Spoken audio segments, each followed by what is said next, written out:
प्रधानमंत्री नरेंद्र मोदी की हालिया साइप्रस यात्रा केवल एक औपचारिक राजकीय दौरा नहीं थी, बल्कि यह भारत की बदलती वैश्विक कूटनीति, रणनीतिक स्पष्टता और कुशल विदेश नीति का प्रत्यक्ष प्रमाण थी। यह यात्रा ऐसे समय में हुई जब भारत ने हाल ही में ऑपरेशन सिंदूर के जरिए पाकिस्तान को उसकी सीमा पार आतंकवादी गतिविधियों पर करारा जवाब दिया था। और ठीक उसी के बाद प्रधानमंत्री का साइप्रस पहुंचना कोई संयोग नहीं, बल्कि एक योजनाबद्ध कूटनीतिक संदेश था।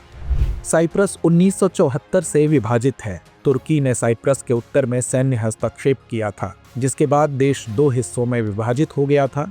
दक्षिणी साइप्रस, जिसे कृषि और व्यापारिक दृष्टि से ज्यादा महत्वपूर्ण माना जाता है, अंतर्राष्ट्रीय स्तर पर मान्यता प्राप्त है और यह यूरोपीय संघ का सदस्य भी है, जबकि उत्तरी साइप्रस, जो तुर्की के सैन्य कब्जे में है, केवल तुर्की द्वारा ही मान्यता प्राप्त है और अन्य देशों द्वारा इसे स्वतंत्र राज्य के रूप में मान्यता नहीं दी गई है।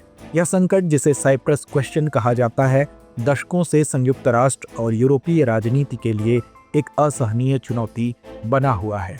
प्रधानमंत्री मोदी की इस यात्रा के दौरान भारत और साइप्रस ने एक साझा बयान जारी किया, जिसमें भारत ने साइप्रस की संप्रभुता, स्वतंत्रता और क्षेत्रीय अखंडता के प्रति अपना अटल समर्थन दोहराया। इतना ही नहीं, दोनों देशों ने एक तरफा कार्रवाइयों से बचने की जरूरत पर जोर दिया, जो तुर्की की उत्तरी साइप्रस में दखल अंदाजी के विरुद्ध भारत का साफ और साहसी रुख था।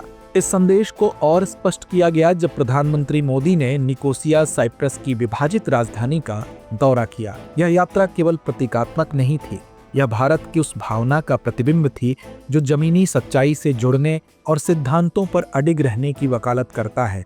भारत ने यह दिखा दिया कि वह सिर्फ बयान देने वाला राष्ट्र नहीं है, बल्कि सहयोग और समर्थन में खड़ा रहने वाला दोस्त भी है। भारत और साइप्रस का संबंध सिर्फ कूटनीतिक नहीं, ऐतिहासिक भी है। 1950 के दशक में जब साइप्रस अपनी आजादी के लिए संघर्ष कर रहा था, तब भारत उन गिने चुने देशों में शामिल था जिन्होंने अंतर्राष्ट्रीय मंचों पर उसकी आवाज बुलंद की थी। आज जब भारत यूएनएससी की स्थायी सदस्यता, एनएसजी में प्रवेश और IAEA में प्रमुख भूमिका के लिए दावेदार है, तब साइप्रस ने भी भारत को हर मंच पर स्पष्ट और मजबूत समर्थन दिया है।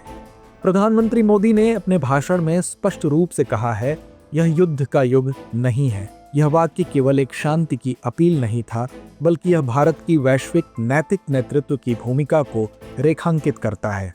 भारत अब केवल सैन्य ताकत या आर्थिक शक्ति नहीं, बल्कि एक ऐसा देश बन चुका है जो संवाद, सहयोग और समाधान की राह दिखा रहा है।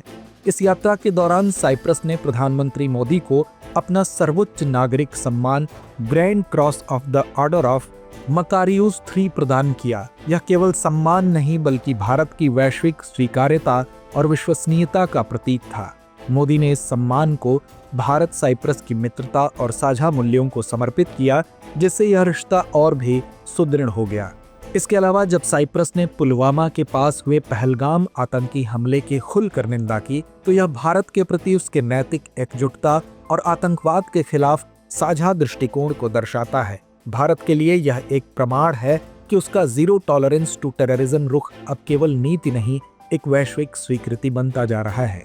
इस दौरे का एक दूरगामी असर यह भी होगा कि 2026 में जब साइप्रस यूरोपीय संघ की अध्यक्षता करेगा, तब भारत को यूरोपीय मंचों पर एक और मजबूत साझेदार मिलेगा। यह भारत की EU रणनीति को नई ऊंचाइयों तक ले जा सकता है। सही मायने में कहें तो भारत अब सिर्फ एक प्रतिक्रियात्मक शक्ति नहीं रहा, बल्कि वह एक रणनीतिक योजनाकार बन चुका है। उसकी हर विदेश यात्रा, हर समझौता और हर वक्तव्य वैश्विक भू राजनीतिक परिप्रेक्ष्य को ध्यान में रखते हुए किया जा रहा है। तो व्यूअर्स, चर्चा को यहीं विराम देते हैं और नोट करते हैं आज का सवाल।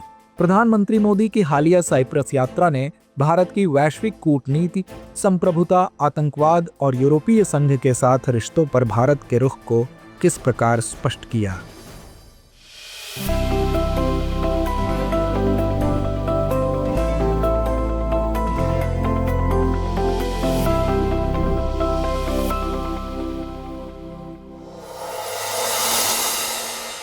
डियर व्यूअर्स, अपने एग्जाम की तैयारी को और बेहतर करने के लिए हमारे चैनल को लाइक, शेयर और सब्सक्राइब करना न भूलें।